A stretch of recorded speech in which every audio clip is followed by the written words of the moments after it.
Hello guys, তোমরা কেমন আছো? আশা করি তোমরা ভালো আছো। আমি আজকে চলে যাচ্ছি দোকানের উদ্দেশ্যে।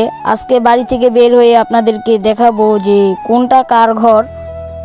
আমি আপনাদেরকে দেখাতেছি, এটা আমাদের ফুফুদের ঘর, ওইটাও আমাদের ফুফুর ঘর, এটা আমাগো ঘর,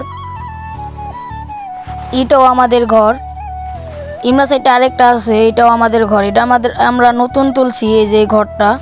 আপনাদেরকে আমি দেখাইলাম আমাদের ঘরগুলো।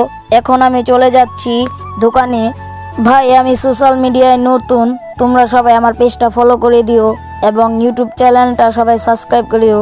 আমি আন্তরিক টিকটকে কোনো ভিডিও আপলোড করি নাই। ভিডিও আপলোড করতে হবে টিকটকে, তার জন্য আমার একটা টিকটক অ্যাকাউন্ট খুলতে হবে। ফেসবুক পেজও খুলছি, ইউটিউব চ্যানেলও খুলছি, কিন্তু টিকটক অ্যাকাউন্ট খুলি নাই। খুলবো, অতি শীঘ্রই খুলবো টিকটক অ্যাকাউন্ট। কথা বলতে বলতে চলে আসলাম দোকানে। দোকানে এসে দেখি এক বড় ভাইয়ের সাথে আমার লগে দেখা হয়ে গেল। বড় ভাই ঠানি শয়তানি করতেছিল। এদিকে দেখি কি দোকানদার বসে আছে, কারণ ওর বাপে গরুর ঘাস কাটতে গেছে, তার জন্য ওই দোকানে বসে আছে। আমি দোকানের বাইরে বসে আছি, তাদের সাথে কথা বলতাছি। এখানে অনেকক্ষণ যাবৎ বসে আছিলাম। ওই বড় ভাই আমার গলায় একটা চেন দিয়ে বলল, তুই আমার সাথে আয়।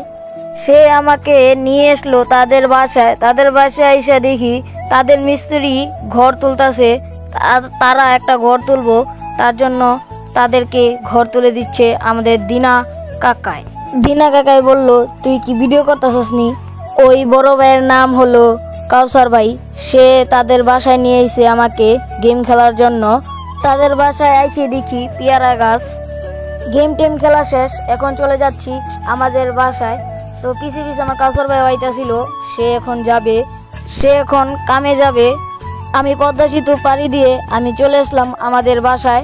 ভিডিওটা কেমন হয়েছে সবাই বলে যাবেন কমেন্ট বক্সে। এই পর্যন্তই ভিডিও করছি, সবাই সুস্থ থাকবেন। আল্লাহ হাফেজ।